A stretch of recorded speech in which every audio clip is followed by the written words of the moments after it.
History Channel series, Ancient Aliens. And it's truly a great pleasure to once again be able to say, welcome to Alien Con.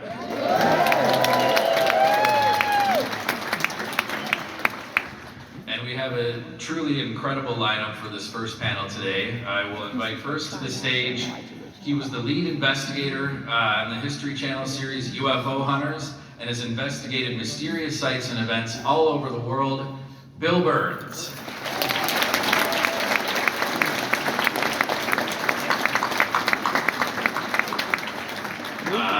Bill Burns.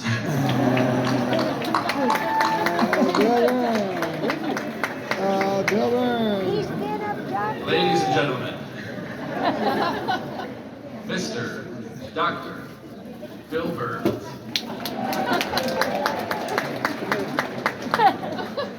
Come on, Bill. All right, we will go to our next panelist. Coming to us direct from the ancient site of Stonehenge, author, explorer, and world-renowned megalithomaniac, Hugh Newman.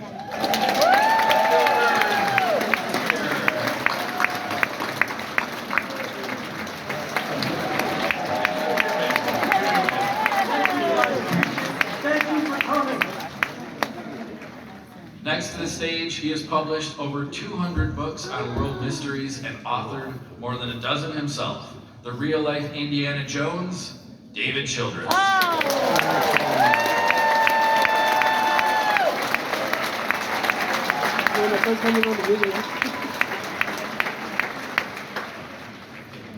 And finally, in the late 1970s, Eric von Daniken was investigating a cave in the mountains of Switzerland when he came upon a feral child and raised him to be the ultimate ancient astronaut theorist, Giorgio Tsoukalos.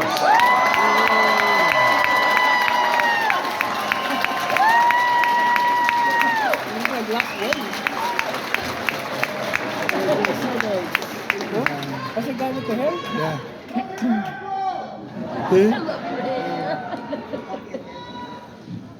Hello. It is truly an honor to be on stage again in front of all of you, the people that have made this show the phenomenon that it is. And I just want to start by saying, like, how great is it to be back on stage again at Alien Con?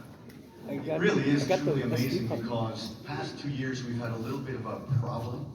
And so it is so wonderful to see all of you once again face to face. So welcome so much.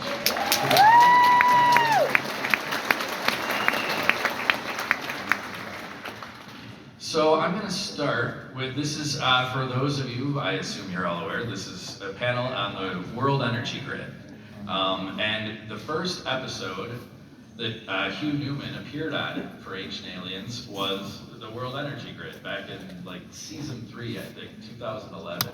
So I'm going to start with you, Hugh. Why don't you introduce us to what is the concept of the World Energy Grid? Yeah, the World Energy Grid is a fascinating subject, and it was actually one of David's books that kind of got me kind of enthralled by this, called Anti-Gravity and the World Grid, and also the work of Beth Hagens and William Becker, amongst others. And it's this whole kind of philosophy, really, this idea that there's a kind of energetic system around the planet, which may be connected with these ley lines, it may be connected with these power spots, where ancient sites are often built, also with earth energies and even cymatics, where the way sound affects matter. And so if you look at this whole concept in a geometrical sense, you start realizing that, you know, even Plato was talking about the earth representing the shape of a dodecahedron, which is a 12-sided polygon. There's some Russian researchers back in the early 70s who found this icosahedral system around the planet, where different aspects, the shaping of countries, the mid-Atlantic ridge and other things seem to form into these particular kind of 3D geometric shapes around the Earth. And so this whole concept to me is like one of the most intriguing. I wrote a small book on it back in 2008. I was so fascinated by it. And since then, more research has come out, and it seems to be the case that the there's something much more profound when we're coming to not just the Earth, but if you go down to like the cellular level, we have intricate geometries, the Platonic and Archimedean solids are found there. The Earth, you know, we have the whole Earth grid idea. And even the cosmos, we have different perspectives and ideas that galaxies, and even the universe forms into geometries. And so it's all there, it's all within our DNA as well. So there's something quite profound about this whole subject, and the link with ancient sites is the side of it that personally fascinates me, because they're often located on these grid points or grid lines. And Bill, I'll direct this to you. What are some of the areas around the Earth where we find ley lines and energy hotspots and those kinds of things? One of the most astounding areas where we discovered ley lines and an entire electrical grid, and the electrical grid actually conformed to the structure itself. And that was Stonehenge. We had a dowser, and we had an electric dowser, for want of a better term, and we walked from column to column. And believe it or not, where the sun was coming up over the archways, in between the columns, connecting every one, was an electrical circuit. Then the dowser came in, and the dowser found out that there was a water line right along the same grid. Imagine a world without electricity. Imagine a world without cell phones, television, radio, all the waves. Now imagine that you are attuned to everything in nature around you. Can you imagine that at that point, that's when the pre-Celtic religion assembled Stonehenge, and they assembled it with help from the ancient aliens. Giorgio, I want to ask you, what, in terms of the ancient astronaut theory, how do ley lines and these sorts of ideas connect to ancient astronaut theory? Well, the ley lines are some of my most favorite topics, and in fact is one of those smoking guns that we keep talking about. And what are ley lines? So all around the world, as he was saying, there are these connectivity points, some of which are straight lines. And the greatest concentration of ley lines exists today in modern Europe. And so you have these multiple ley lines, and they are basically long, long lines across all of Europe. And there are cities that are lined up on on these lines.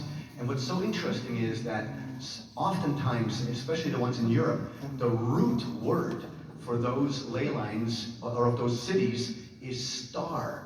So this is to me a smoking gun, because we know for a fact that some of these cities are almost prehistorical. I mean, they're going back to the earliest times of human existence.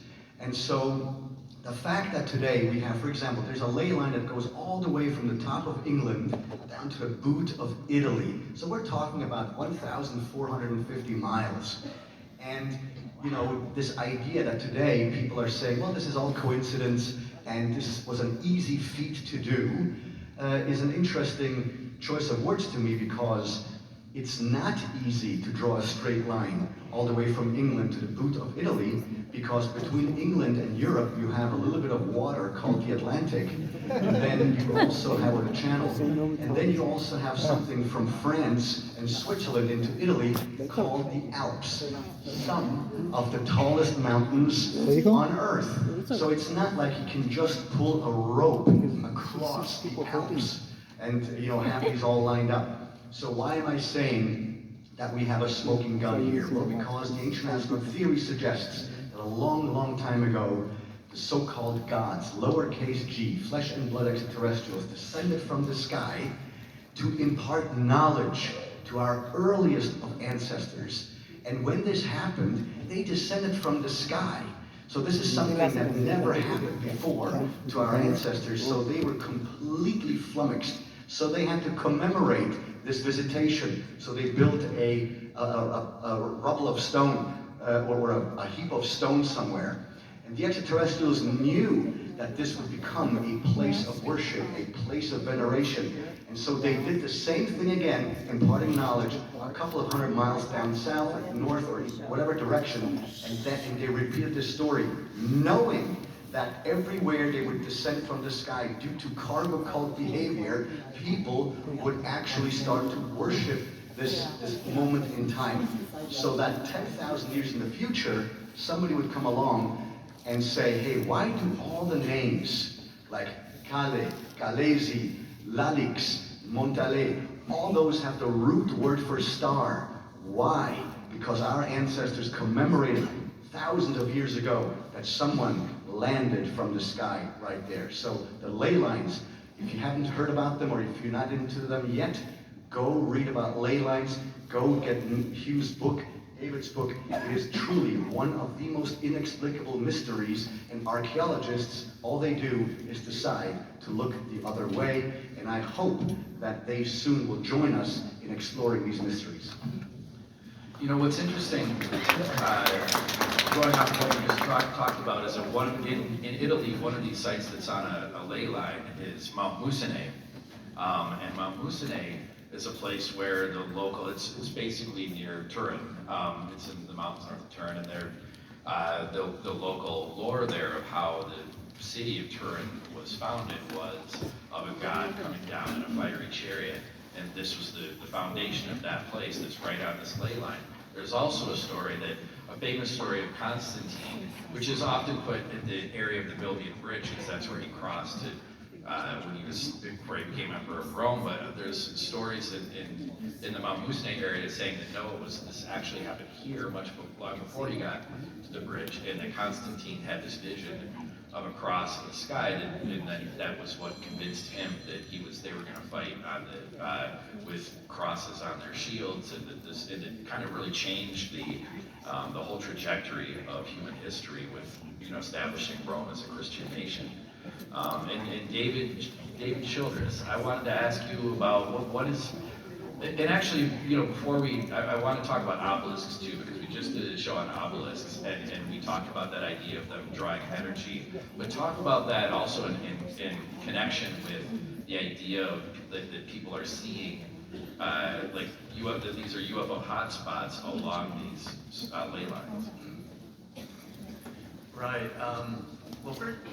Oftentimes when you think of the world grid and geomancy, which is also kind of manipulating the world grid, where you can build pyramids or put obelisks in certain areas, and for instance, you might put a pyramid at a certain ley line crossing or power point, or even you can manipulate the grid by putting a pyramid where you want it, or an obelisk.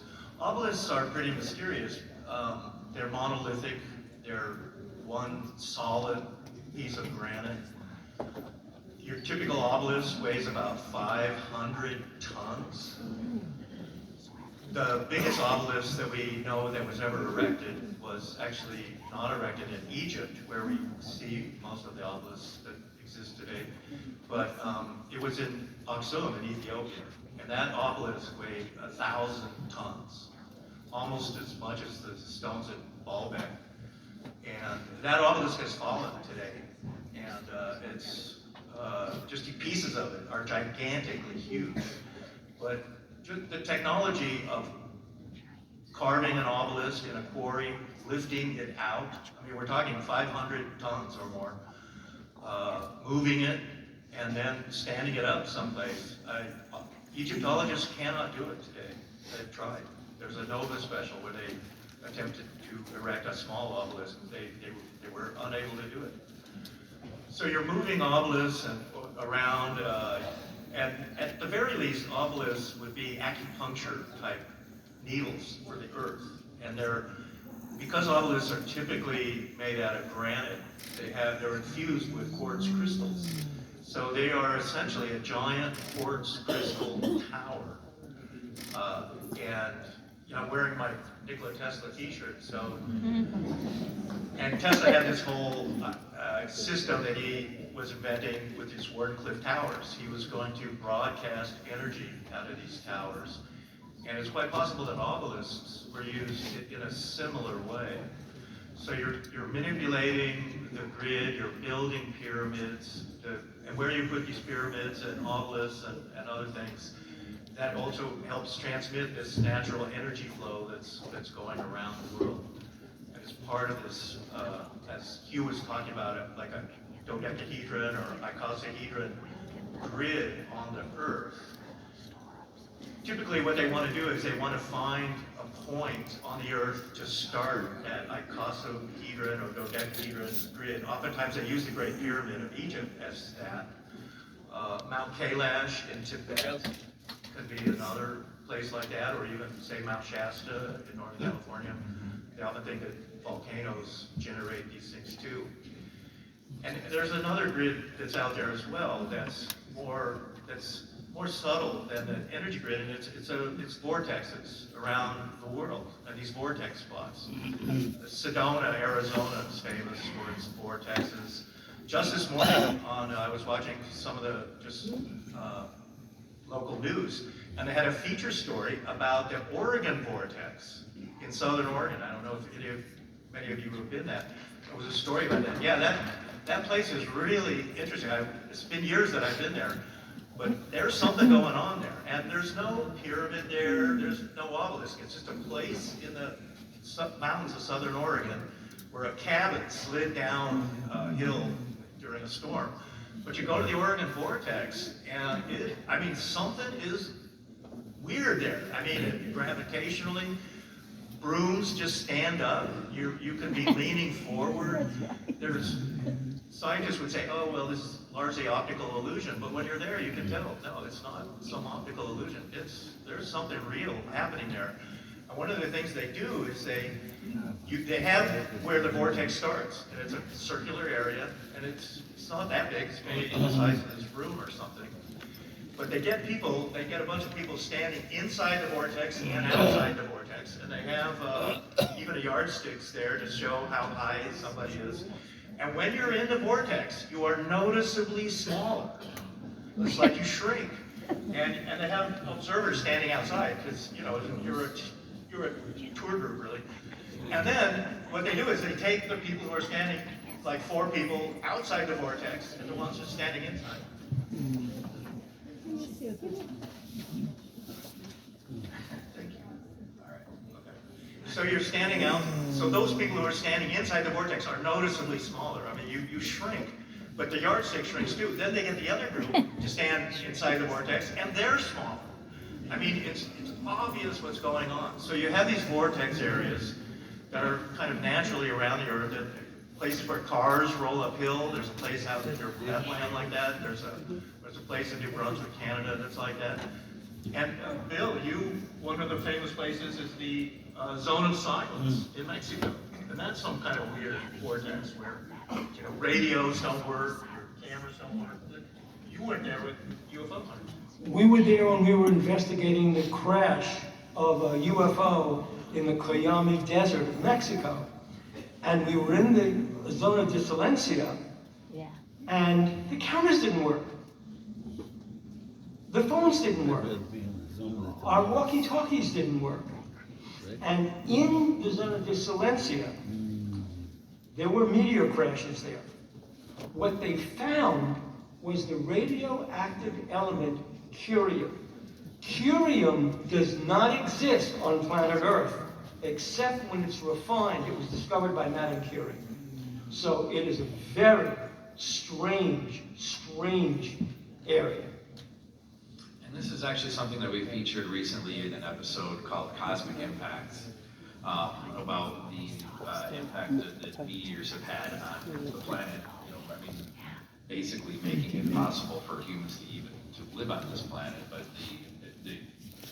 obviously, like in recent times, we haven't had the enormous asteroid impacts that we've had before, but there are smaller impacts that people like Avi Loeb of Harvard, speculated could be of extraterrestrial origin based on the speed and trajectory that the objects have taken going through the solar system. The fact that they come from another star system, which in and of itself is an amazing thing when you think of the vastness of the universe and the odds of something traveling from one star system to another. I'm really And maybe you could expand on that as well. Like, what do you feel is the like? Is there something where it could be almost like a terraforming project? Avi Lowe, when the Under the two panel?